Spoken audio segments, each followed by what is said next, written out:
Okay. And your name again is Charmaine, right? Yes.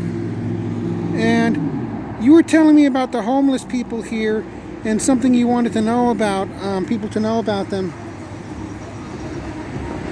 Go ahead. What were you saying? Homeless people, we need to remember that we are human. You know, we need to remember that us women are women, and because there's a lot of women out here, you know, and people treat us pretty foul, like we're nothing.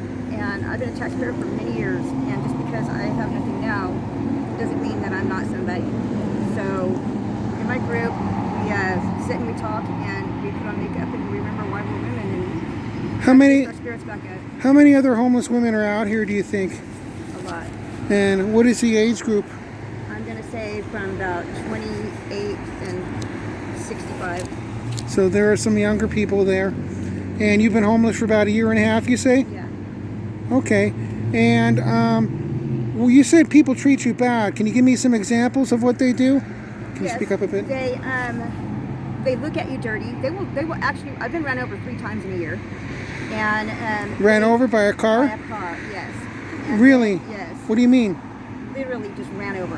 You know, and one person did it on purpose, but they just act like, ooh, here they come, the homeless or whatever, you know, and they giggle, they laugh, they're just foul. You know, you can hear them talking, and at first it bothered me a lot because of how I was raised and what, you know, I used to live like.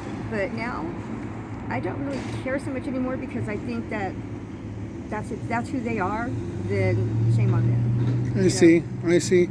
And did you ever anticipate being homeless? You said you used to study homeless or work? I used to research homeless veterans, felons, and amputees, and because I think that veterans walk these streets and we don't realize that they served this country. My son is in the Army, and ever since he's been in Afghanistan, I have not been able to listen to a radio, watch TV, nothing. I'm devastated. But I gave a son to the Army and to the United States, and to be treated like crap, it pisses me off a little bit, yeah. But then, like I say, I think about them and say, shame on them, you know what I mean? And you're foul, you gotta live with that. But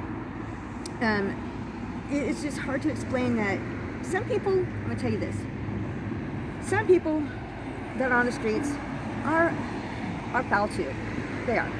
You know, when you're crapping at someone's door and you're not picking it up, or you're just literally making a mess and littering everywhere, nobody wants to see that. You know, Sure. You cannot just camp out on somebody's front yard or anything like that. I mean, you know, people pay mortgages, and when you're smoking a pipe out in public, it's a disgrace because people's kids will see that. So I do understand a lot of it, but don't think that we're all like that. And what is the most difficult part about your daily activities when you're homeless? You talked about going to the bathroom and things like that. Yeah, it's hard to go to the bathroom. It's hard to wash your hands. It's hard to take a shower. It's hard to concentrate. I can't concentrate. I've been one to finish things my whole life. You know, I was pretty successful and conned out all my whatever's, however that happened. But I can't concentrate because I'm so distracted at what my life's become. And I constantly think of things I can do for money, but I'm kind of in a rut. I do restorations, but I've lost everything. My tools. Where do you restore a dresser? Where do you drag a dresser? Where do you restore a travel trailer? That's what I want to do. But I can't. I don't have anything to do it with. So here I am, not making any money. I have a few medical issues, and so everywhere I go, say I go to somebody's house for a little while, I end up cleaning the whole damn thing, even the yard, because I'm appreciative, you know, but it's wearing me out. It's wearing me out really bad. Sure. And my health too, you know, because I'm not supposed to be doing stuff like that, but being homeless, you have no choice. Well, you heard about the city was working on building a homeless center or homeless shelter here in Bakersfield. What do you think about that? I don't trust it. I don't, but I'll tell you, I don't trust anybody. I don't trust anything or anybody anymore, and I never ever thought I'd feel that way. I don't even trust my own mother. Well, why do you say that? Just for a lot of things that go on. I hear what people say, I observe, I absorb, and I just, people sometimes have big mouths, you know. I think technology and information has gotten into the wrong hands, and so if someone is medically or mentally disabled and they've gotten information that they shouldn't have, they repeat it constantly, or that they don't need to, you know, or people just say things in a way that they want you to hear it sometimes, you know, and I don't know.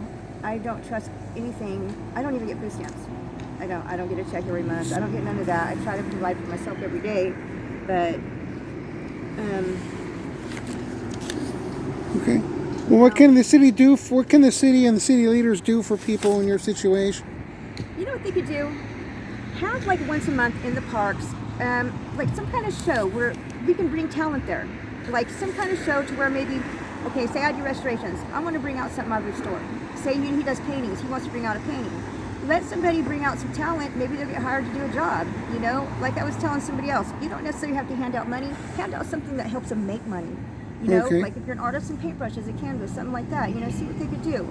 Offer to buy it, just to put the word out. Like that, every park is getting littered upon. You know, but only because people start feeling so bad and disrespected. They're doing it on purpose.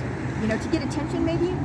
But if every park or whatever, in parking lots like this, would let somebody have a show of like what homeless can do, I think it'd be kind of cool. So like kind of like a job or crafts fair. Yeah, exactly. And highlight themselves and might make it marketable. Yeah. Okay. If they don't do good, they make a mess or whatever, mark it down, take their picture, don't let them come back. You know what I mean? But there's a way to keep track of all that.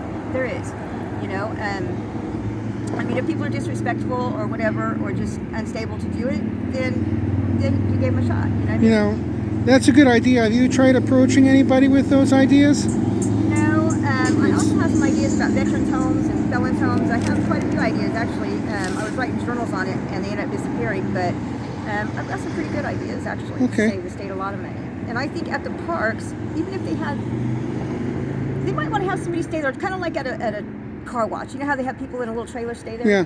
It wouldn't be a bad idea to have people stay at these parks, but, you know, I was thinking, back in the day, like Hart Park, peacocks. Have little bags of food and sell them for 50 cents a bag or something. Have little kids feed peacocks. Or peacocks are so beautiful to look at. Oh, okay. You know, I mean, just something at these parks that will still attract families with their children. Yeah. Say, oh, let's go feed the peacocks. And then little money for whoever, the park, recreation, or whatever, You know wouldn't hurt. I think there's just so many ways that we can go about it. You know, that's very interesting. I never thought about that. I'm going to make a note of that. And I'll go ahead and cut off the interview. It's kind of noisy here now, but